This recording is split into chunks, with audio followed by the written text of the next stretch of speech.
Na mente da cristandade, a Igreja é a continuação ou substituição de Israel, o antigo povo de Deus que ficou no Antigo Testamento.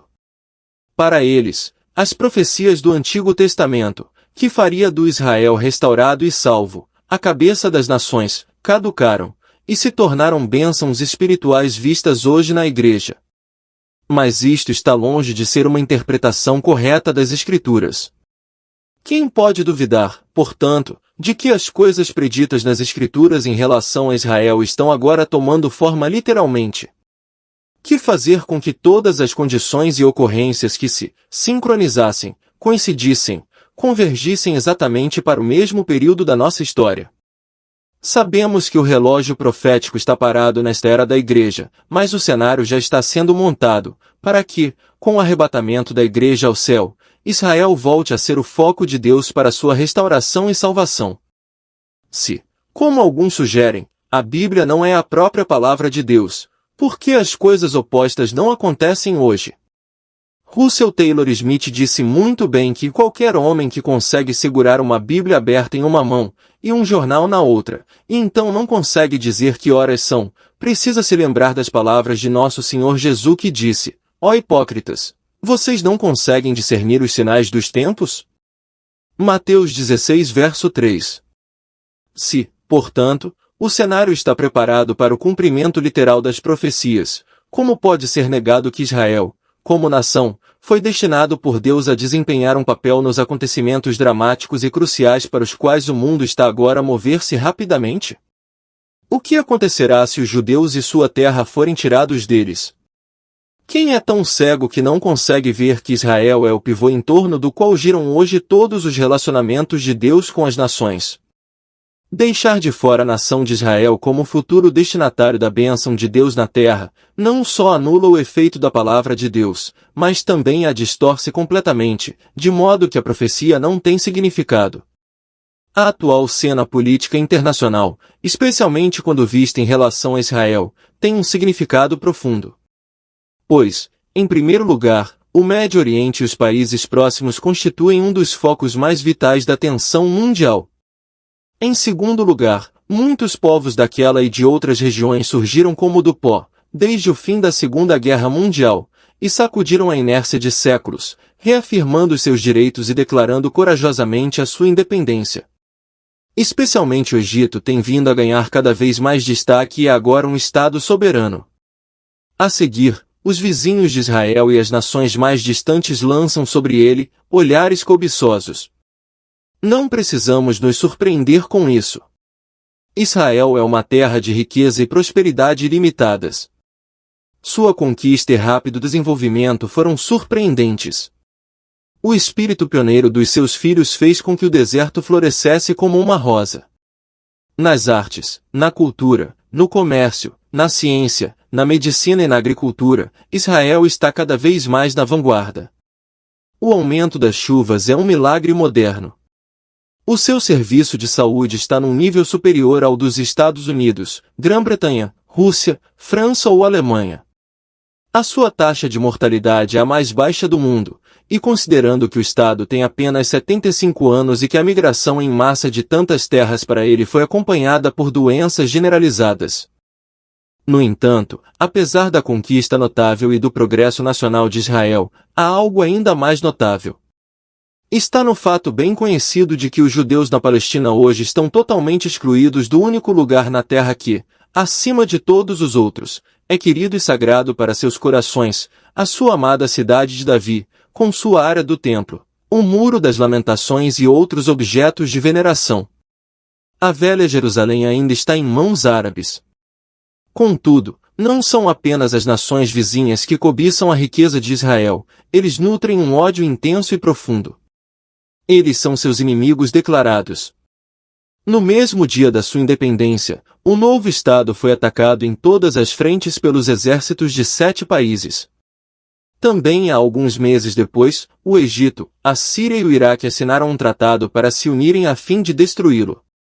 Na época, um político israelita, chamado Davi Ben-Gurion, disse: pela primeira vez na história das nações modernas, a destruição de um povo foi estabelecida como objetivo na Constituição de 3 países que eram membros das Nações Unidas.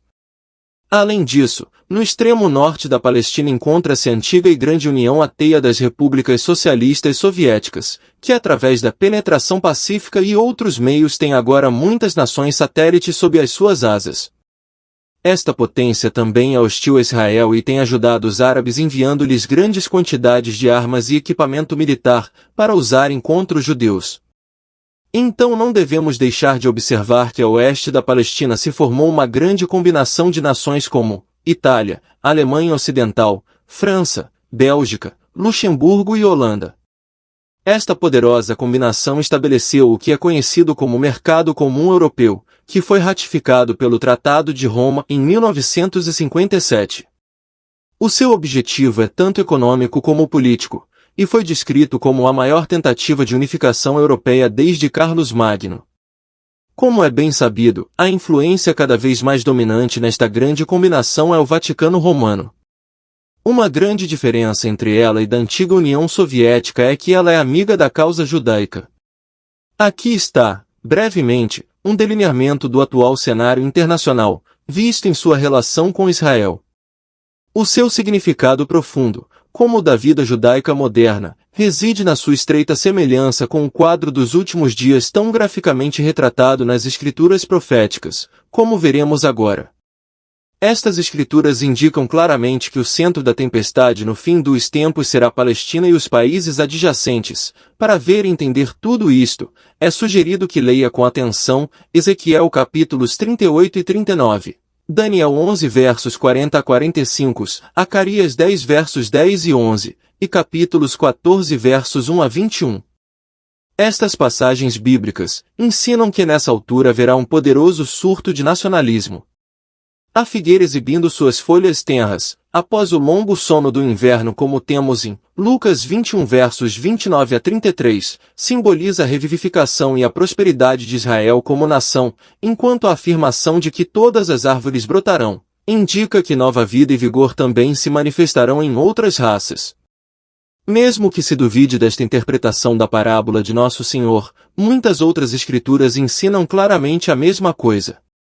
Assim, Daniel 11 versos 41 a 43 implica que no tempo do fim, nações como Edom, Moabe, Amon, Egito, Líbia e Etiópia, que durante séculos foram fracas, e sem importância, serão poderes a serem considerados. Ezequiel capítulo 38 nomeia várias grandes nações guerreiras, que devem ser comparadas também com Salmo 72 verso 10, Isaías 60 versos 6 a 9 e Joel capítulo 2, profecias que nenhuma das quais ainda foi cumprido. De todas estas nações, a mencionada com mais frequência como tendo um grande papel no futuro é o Egito, como mostrará a referência a Isaías, Jeremias, Ezequiel, Daniel e outras profecias.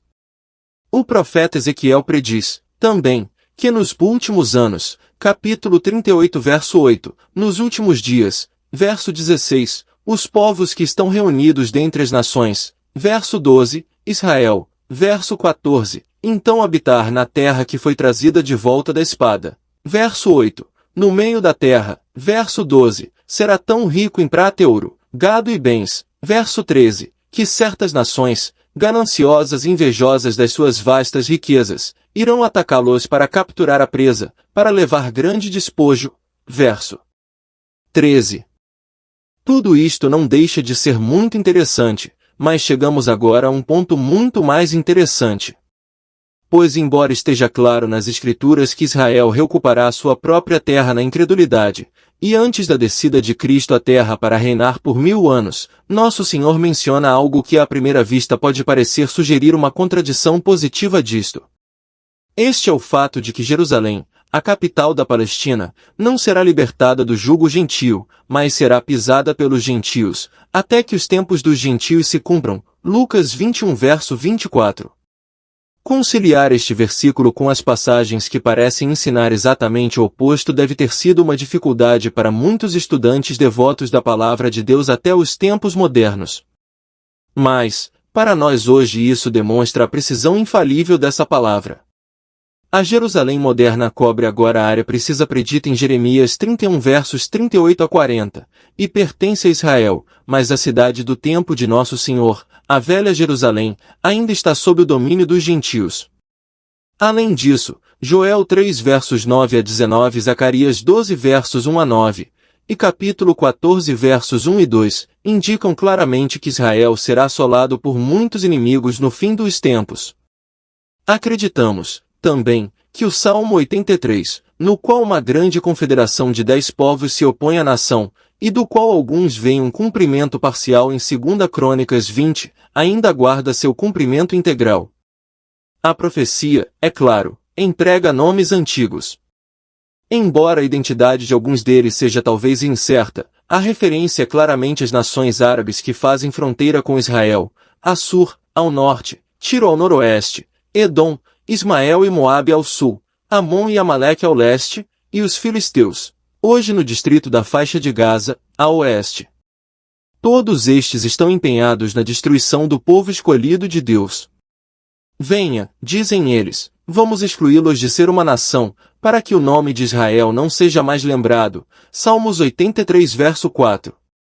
Então, em Ezequiel 38, já mencionado, o grande inimigo que ataca Israel tão impiedosamente nos últimos anos vem dos confins do norte. Observe isto em Ezequiel 38 versos 6 e 15, e capítulo 39 verso 2.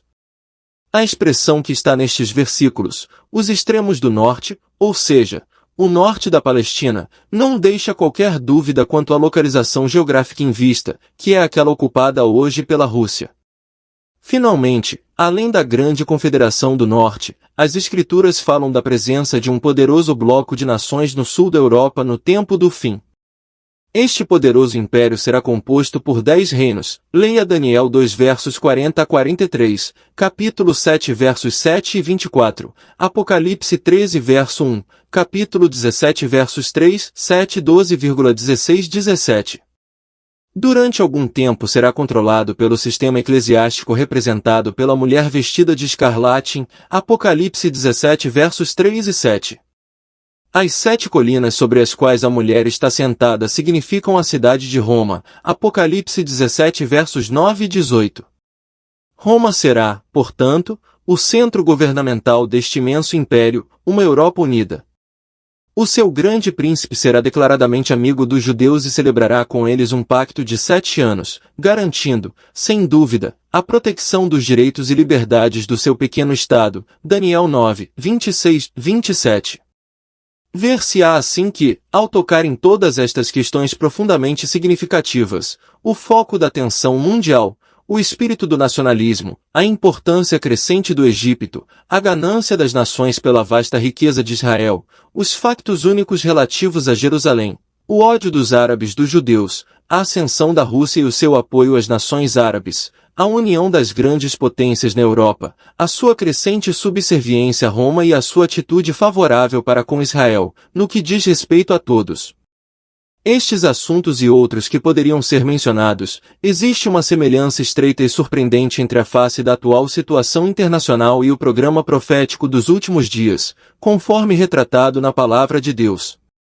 Bem, tenho uma surpresa para todos aqueles que acompanharam os pensamentos descritos aqui, pois tudo isto foi escrito pelo irmão William Bunting, da Irlanda do Norte, no ano de 1963, e isto só mostra como a palavra de Deus é infalível e se cumprirá.